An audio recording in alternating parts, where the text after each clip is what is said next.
It started on a Tuesday evening, the kind of evening that feels ordinary enough that you don't expect anything in your life to shift. I was standing in my kitchen, half listening to the hum of the dishwasher, half watching my kids argue over crayons at the table. My phone buzzed on the counter, and when I glanced down, I saw my sister Rebecca's name. I almost didn't answer. Not because we were fighting, not because anything was wrong, just instinct. That quiet feeling you get sometimes, like your body knows something your brain hasn't caught up to yet, but I picked up anyway. Hey, I said, tucking the phone between my shoulder and my ear. What's up? Her voice came through bright, almost too bright. So she said, drawing the word out, Olivia's birthday is coming up. I smiled without thinking. Already. Wow. She's turning 9, right? Yep. 9. She laughed quick and light. And we're doing something really special this year. I could hear it immediately. That tone. The one Rebecca used when she wanted to impress someone. Or prove something. She went on describing the venue. A brand new place downtown, private event space, high ceilings, custom decorations. A kids' area that looked more like a boutique play lounge than anything meant for actual children. She called it exclusive. That was the word she kept using. Exclusive venue. Exclusive guest list. Exclusive experience. It's one of those places that books out months in advance, she said. Honestly, we were lucky to even get a slot. That sounds amazing, I replied, and I meant it. Olivia was her only child. Rebecca poured everything into her. She's going to love that. There was a pause. Not long. Just long enough. Long enough that I stopped rinsing the plate in my hands. Long enough that my attention shifted fully to the phone. Yeah, Rebecca said finally. She's really excited. Another pause. I leaned against the counter. So, when is it Saturday? In 3 weeks. Okay, I said. Just send me the details. The kids will be thrilled. And then she said, actually, that's kind of what I wanted to talk to you about. Something tightened in my chest. She didn't sound angry. She didn't sound defensive. She sounded careful, like someone choosing their words one step ahead of their mouth. We're keeping it pretty small this year, she continued. You know how these venues are. Capacity limits, packages, all that stuff, sure, I said slowly. What do you mean by small? Well, mostly Olivia's school friends, a few adults, just the immediate circle. Immediate. The word landed wrong. I mean, obviously, you and Michael are invited, she added quickly. I didn't want you to think otherwise. I stared at the wall across from me, a crayon drawing Sophie had taped up that morning. Stick figures holding hands, a sun in the corner. And the kids, I asked. Another pause. This one was longer. Rebecca exhaled softly like I'd just asked something inconvenient. Lauren, it's not really that kind of party. I felt my grip tighten on the phone. What kind of party is it? It's just more mature, she said. Olivia's at that age where she wants it to feel a little cooler. You know, less chaotic. I didn't say anything. She filled the silence. Your kids are sweet, she rushed on. They really are. This isn't about them personally. They just wouldn't really fit the vibe we're going for. There it was. Fit the vibe. As if my children were accessories. As if their presence would clash with the decor. I'm sorry, I said, my voice quieter now. Are you saying my kids aren't invited to their cousin's birthday party? Don't put it like that, she replied immediately. That makes it sound harsh. How would you like me to put it? She hesitated again. It's just easier this way, she said. There's still little Lauren. Olivia wants her friends there. Kids she can actually relate to. My daughter was 7. My son was 5. They adored Olivia. They talked about her constantly. They saved drawings for her. Sophie practiced writing her name just so she could spell it right on birthday cards. I swallowed. Have you told them? I asked. Told who? My kids? She laughed like I'd said something ridiculous. No. I figured you would handle that. I closed my eyes. In the background, I could hear Sophie giggling, Noah humming to himself. Rebecca, I said slowly, I'm not going to explain to my children why their aunt decided they weren't worth inviting. It's not like that, she snapped. You're making this a bigger deal than it needs to be. No, I said. You are. You just don't want to admit it. She sighed, that familiar sound that meant she thought I was being dramatic. Look, she said, do whatever you want, but Mom and Dad are going to be really disappointed if you don't show up. I felt something shift inside me then. Something quiet, but firm. If my kids aren't welcome, I replied, neither are we. There was a beat of silence.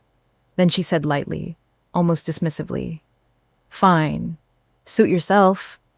And she hung up. I stood there for a long moment, a phone still pressed to my ear, listening to the empty line. She said it so casually, like she wasn't about to break my kids' hearts. After she hung up, I didn't move right away. I stood there in the kitchen, staring at nothing, replaying her words in my head, like I'd misheard them the first time. Fit the vibe. The phrase echoed over and over the longer I stood there. Fit the vibe. I set my phone down on the counter and took a slow breath, trying to make sense of what she'd actually said. Not that the kids were busy, not that space was tight, not even that Olivia wanted a quiet party. No. It wasn't really a kid-friendly party. That was the excuse. Adults, Olivia's school friends, people who matched whatever image Rebecca had decided this party needed to project. And somehow, my children didn't qualify. I told myself not to react emotionally, that Rebecca had always been like this, image-conscious, focused on how things looked from the outside. I reminded myself that she hadn't used the word important. She hadn't said they didn't matter. But the meaning was the same. A few minutes later, my phone buzzed again. A text from her. Just to be clear, this isn't personal. It's about keeping the atmosphere right. Atmosphere. Another word that felt harmless on the surface and cruel underneath. I typed a response, then erased it. Typed again. Erased that too. I didn't want to fight. I wanted to understand. So I called her back. She answered on the second ring like she'd been waiting. Rebecca, I said, keeping my voice even. I just need you to explain this to me. Slowly, she sighed. Lauren, it's not complicated. It feels complicated when you're telling me my kids can't come. They're younger, she said. They don't really know how to behave at these kinds of events. My jaw tightened. They've been to weddings, charity dinners. They know how to behave. That's not what I meant. What did you mean then? There was a pause. Then she said it again this time, more directly. Your kids wouldn't really fit the vibe. I felt heat rise in my chest, but I forced it back down. Define vibe, Rebecca. She hesitated, searching for something that wouldn't sound as bad as the truth. It's just polished, she said. The kids coming are mostly from Olivia's school. Same age, same circle, same circle. I caught it immediately. So this is about who they are, I said quietly, not how they behave. No, she replied too quickly. It's not like that. Then what is it like? She didn't answer right away. Instead, she said, You're taking this way too personally. That was when I realized something important. She had already decided. This wasn't a conversation. It was a courtesy call, a formality.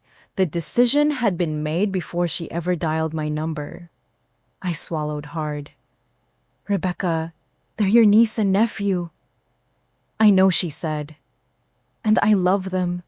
This is just one party. One party. As if that was supposed to make it better. As their aunt, I said carefully, You're setting the tone for how they see their place in this family. She scoffed softly. They're kids. They won't even remember. I thought of Sophie, counting down days to birthdays on the calendar. Of Noah asking what gift he should make for Olivia this year. They will remember, I said. Maybe not the details, but they'll remember how it felt. Rebecca's voice hardened. You're overthinking this. No, I replied. I'm seeing it clearly. She exhaled sharply. Look, Lauren, I'm not changing my plans. I'm just being honest with you. Honest. Another harmless word. Another cover, because honesty would have sounded like this. Your kids don't fit the image I want. Instead, she wrapped it in softer language. Vibe, atmosphere, not kid-friendly. I felt something settle in my chest then. A quiet understanding. This wasn't about logistics. It was about exclusion. And once I saw it for what it was, I knew there was no version of this where I stayed silent and pretended it didn't hurt. Once I understood that this wasn't a misunderstanding, something in me went very still. I didn't raise my voice. I didn't argue point by point. I just felt that quiet line get drawn inside my chest. The one that says, "This is as far as you go." "Okay," I said finally. "Then we won't be there." There was a beat of silence on the other end of the line. Rebecca asked. "Yes," I replied. "All of us." She laughed like I'd made a joke. "Lauren, don't be dramatic." "I'm not being dramatic," I said. "I'm being clear. If your kids aren't invited," I continued, "then Michael and I aren't coming either." Her tone shifted instantly. "So, you're really going to skip your niece's birthday because of this?" "I'm skipping an event where my children are deliberately excluded," I said. "There's a difference," she scoffed. "You're punishing Olivia for something she didn't even decide." "No," I said. "I'm protecting my kids from learning that their feelings don't matter." She let out an exasperated sigh. "You are massively overreacting." There it was, the word people use when they don't want to take responsibility for the impact of their choices. "I don't think I am," I replied. "And I don't think you'd feel this way if the situation were reversed." "That's not fair," she snapped. "Neither is telling two little kids they don't belong." She didn't answer that. Instead, she went for something else. "Mom and Dad are going to be really upset," she said. "They've already cleared their schedules, they're excited." I felt the pressure immediately, the familiar weight of family expectations settling on my shoulders. "I'm sure they are," I said, "but that doesn't change my answer." "You're putting everyone in an awkward position," Rebecca insisted. "Why can't you just come for a couple hours? The kids don't even have to know." I closed my eyes. "That's exactly the problem," I said. "You're asking me to pretend this didn't happen, to smile for photos, while my kids sit at home wondering why they weren't good enough." "They won't know," she said again. "They will," I replied. "Because kids always know when something's off." She was quiet for a moment, then her voice hardened. "Fine," she said. "But don't act surprised when people think you're being difficult." Difficult. I almost laughed, because in our family, that word had always meant the same thing. The person who didn't keep the peace, the one who didn't swallow their feelings to make things easier for everyone else. "If standing up for my kids makes me difficult," I said calmly, "I can live with that." She hung up shortly after that. 2 days later, my phone rang again. This time it was my mom. "Rebecca told me you're not coming to Olivia's party," she said without any greeting. "What's going on?" I explained. Slowly, carefully. I didn't embellish. I didn't exaggerate. When I finished, my mom sighed. "It's her party, Lauren," she said. "She's allowed to decide how she wants to do it." "I'm not arguing that," I replied. "I'm deciding how I respond." "You're making this into a bigger issue than it needs to be," she said. "Why can't you just keep the peace? Because peace that comes at the expense of my children isn't peace at all." "I'm choosing my kids," I said quietly. There was a long pause on the line. "Well," my mom said, "finally, I just think you're being stubborn." Maybe I was, but as I hung up the phone, I knew one thing for sure. I would rather be the difficult sister than the mother who taught her children that keeping the peace mattered more than their dignity. The day of the party arrived quietly. No drama, no last-minute phone calls, just a Saturday morning that looked normal from the outside. Michael and I had decided not to stay home. We didn't want the kids sitting around all day sensing that something was wrong, but not knowing why. So we told them we were going to the zoo, their favorite place. Sophie cheered. Noah ran to grab his little backpack, like it was the best news he'd heard all week. I told myself it was enough, that if we filled the day with animals and ice cream and laughter, maybe it would cancel out what they didn't know. The drive there was light. Music, on low. The kids pointing out trucks and license plates like they always did.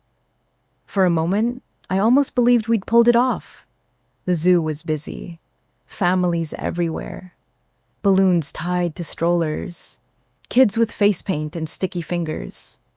It felt like every other Saturday, except it wasn't. We were standing near the giraffe enclosure when Sophie went quiet. She stood there, hands clasped in front of her, watching the giraffes chew slowly, thoughtfully. Then she looked up at me. "Mommy," she asked. "Yes, sweetheart." Her voice was soft. "Careful. Is Olivia's party today?" My heart dropped.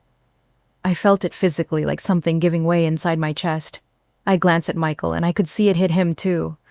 His shoulders stiffened. His jaw tightened. "How do you know about that?" I asked gently. Sophie shrugged. "Grandma called me yesterday." "Of course she did. She asked what dress I was going to wear to the party," Sophie continued. "And if I was excited." I swallowed hard.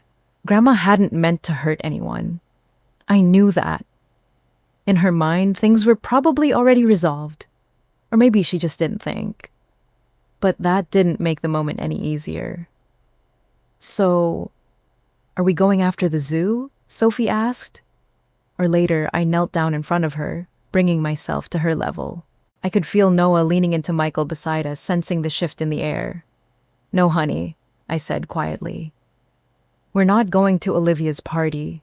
Sophie frowned. "Why not?" I opened my mouth, then closed it again. How do you explain exclusion to a child who hasn't learned that people can be unkind without meaning to be? "Well," I said carefully, "sometimes parties are just for certain people." She thought about that for a second. Then her eyes filled with tears. "But I'm her cousin," she said. "We're family." I nodded. "I know." She blinked, trying to be brave. "Did I do something wrong?" That was it. That was the moment something inside me broke. "No," I said immediately. "No, sweetheart. You didn't do anything wrong. Not ever." "Then why doesn't Aunt Rebecca want us there?" she asked. Noah started crying then. Quiet at first, then louder. The kind of cry that comes from confusion more than sadness. Michael scooped him up, holding him close.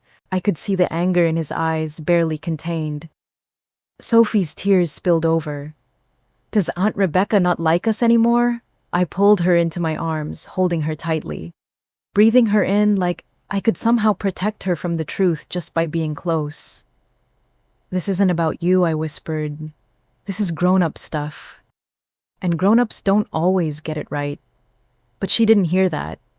All she heard was that she wasn't wanted. We left the zoo early. The car ride home was silent except for sniffles from the back seat. No music, no games, just the sound of my kids trying to understand something that didn't make sense to them. When we got home, I put on a movie and set out their favorite snacks. I kissed their heads, told them I loved them, and watched as they slowly settled in. But my hands were shaking, because in that moment, standing in front of the giraffes, watching my daughter question her worth, I knew this wasn't just about a party anymore. This was the moment that would change everything. After we got home, the house felt different. The kids curled up on the couch with their movie still a little too quiet, still a little too clingy. I brought them snacks, tucked a blanket around them, and kissed their foreheads like I always did. Michael didn't say much. That was the first thing I noticed. Normally, when something upset the kids, he'd be the one cracking jokes, trying to lighten the mood. Or he'd pace the kitchen talking it out, asking what we should do next. This time he just nodded and disappeared into his office. No slammed doors, no angry muttering, just silence. And somehow, that felt heavier. I busied myself in the kitchen, wiping down counters that were already clean, listening for any sound from his office. Nothing, just the faint hum of his computer. About an hour later, my phone rang. It was Aunt Claire. She didn't bother with small talk. "I'm on your side," she said immediately. I let out a breath I hadn't realized I was holding. "Thank you," she sighed. "Your mom told me what happened, and honestly, it was wrong." I leaned against the counter. "It feels wrong." "It is wrong," she said firmly. "Those kids adore Olivia, excluding them like that. It's cruel." We talked for a few minutes about family dynamics, about how certain things always get brushed under the rug for the sake of keeping things smooth. Then, Claire said something that made me pause. "Does Michael know about Daniel's bid?" she asked. "What bid?" I replied. There was a brief silence on the line. "You know," she said slowly, "Daniel's company. The one trying to land that development contract.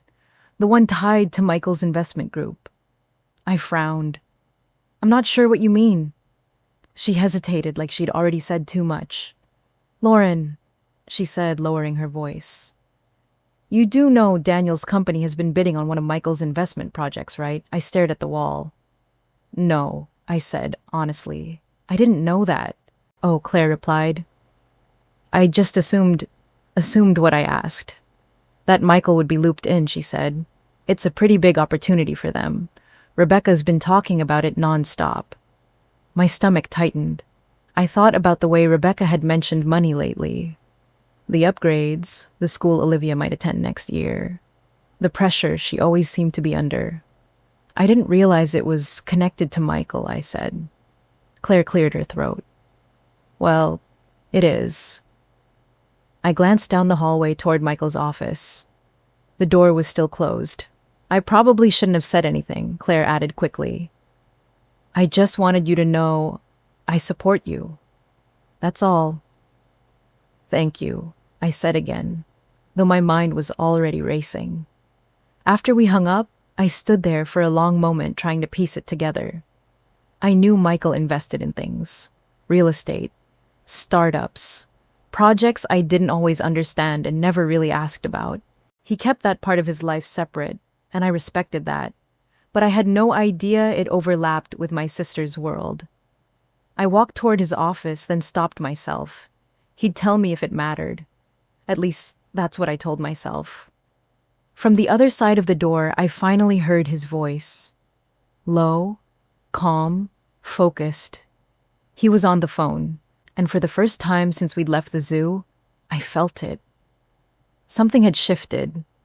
I didn't know what Michael was doing in that moment, but I knew deep down that whatever it wasn't small. It was late afternoon when Michael finally came out of his office. He didn't look angry. That's what scared me. He looked settled, like someone who had already made a decision and was at peace with it. He sat down across from me at the kitchen table. No rush, no drama, just folded his hands and looked me in the eye. "I made a call," he said. I blinked. "What kind of call? The kind that ends things?" He replied calmly. My stomach tightened. "Ends," what he leaned back slightly. "Daniel's company. They were bidding on one of our development projects." I stared at him. Claire mentioned something like that, but I know he said. I never brought it up because it wasn't relevant. Until today. I waited. My heart was pounding now. "I'm not just an investor," Michael continued. "On paper, I'm quiet about it. Different structure, different boards, but on that project, I'm the one who signs off." I felt my breath catch. "You mean you're the one who decides?" He nodded once. "And you already decided," I said. "Yes." I swallowed. "Michael, what did you do?" "I told them we're not moving forward," he said. Effective immediately, the words landed heavily between us. "You stopped the deal," I asked. "I ended it." I stared at him, my mind racing. "Because of what happened with the kids?" He didn't hesitate. "Yes." I shook my head slightly. "Michael, that's a huge decision." "I know. This isn't just business," I said. "This affects their livelihood. Rebecca's family. Olivia." He nodded again. "I know exactly what it affects." He leaned forward now, his voice still calm but firm. I didn't end the deal because I was angry, he said. And I didn't do it to punish anyone. Then why? I asked quietly. Because I don't partner with people who treat children like they're disposable, he said. Especially not our children. I felt tears sting my eyes. They made Sophie question her worth, he continued. They made Noah cry because he couldn't understand what he did wrong. He paused. If someone shows me that they're willing to exclude kids for the sake of image, he said, then they've shown me everything I need to know about their values. I shook my head slowly. They're going to say, this is extreme. Let them, he replied. Values don't stop mattering when money's involved. They matter more. My phone buzzed on the table between us. Then his buzzed, and then both of them buzzed again. Calls, texts, missed calls stacking up fast. I didn't need to check the names to know who they were from. They know, I said. Yes, Michael replied. They were informed why the deal was terminated. Why, I asked. He looked at me steadily. Because the board chair personally declined to move forward with a company that demonstrated poor judgment when it came to family ethics. My breath caught. You told them that I did. My phone buzzed again. I finally looked. Rebecca, then my mother, then my brother. Over and over. You didn't have to do this, I whispered. Michael reached across the table and took my hand. Yes, he said gently. I did. He squeezed my hand once. Because one day, our kids are going to remember how we handled this, he said. And I want them to remember that when someone treats them as less than... We don't look away. The phones kept buzzing, but for the first time since that call weeks ago, I felt something I hadn't felt in days. Not guilt, not doubt. Clarity. The fallout was immediate. It started with one call, then another, then my phone wouldn't stop lighting up at all, missed calls, voicemails, text messages stacking on top of each other so fast I couldn't even read them before a new one came in. The family group chat exploded. At first, it was confusion. What's going on? Why is Daniel saying the deal is dead? Did something happen? Then the tone shifted. Rebecca was the first to go there. She didn't call. She sent a message. Long, detailed, public. She accused us of abusing power, of crossing a line, of using business as a weapon to get our way. Then she said it. Lauren planned this. She used her husband to manipulate the situation. I stared at the screen, my hands trembling, manipulative, as if I'd orchestrated my children crying in the back seat, as if I'd wanted this to spiral. Before I could respond, my mother called. What is Michael doing? She demanded. No greeting. No pause. Do you have any idea what you've done? I know exactly what we did, I said. You've embarrassed your sister, she snapped. You've put her family at risk, over a party invitation. It wasn't about a party, I replied. It was about our kids. You could have handled this privately, she said. This didn't need to become a spectacle. It became a spectacle when they excluded our children and expected us to smile about it, I said. She sighed sharply. You're being vindictive. I felt something steady settle inside me. This isn't revenge, I said calmly. This is boundaries. There was silence on the line. I didn't ask Michael to do anything, I continued. I didn't even know he could. He made a decision based on his values, just like Rebecca made hers. That's not the same, my mom insisted. It is, I replied. The difference is one decision hurt 2 children. The other protected them. More messages poured in. My brother tried to mediate. Told us everyone was upset, that this had gone too far. An aunt said family should come before business. An uncle said we were teaching the wrong lesson. I read every message. I didn't respond to most of them, because I realized something important in that moment. No one was asking how Sophie was doing. No one mentioned Noah. They were all focused on money, reputation, appearances. So when Rebecca finally called, screaming, I was ready. You destroyed us, she shouted. You knew what you were doing. No, I said evenly. I knew what you were doing. She went quiet for half a second, then exploded again. You're punishing us because Olivia didn't want toddlers at her party. They're not toddlers, I said. They're your niece and nephew. This is insane, she cried. You're cruel. I took a breath. You excluded my children, I said. Michael chose not to work with people who think that's acceptable. That's not manipulation, that's consequence. She hung up on me. That night, as the house finally grew quiet, I sat on the couch scrolling through the chaos on my phone, and for the first time since it all began, I understood something clearly.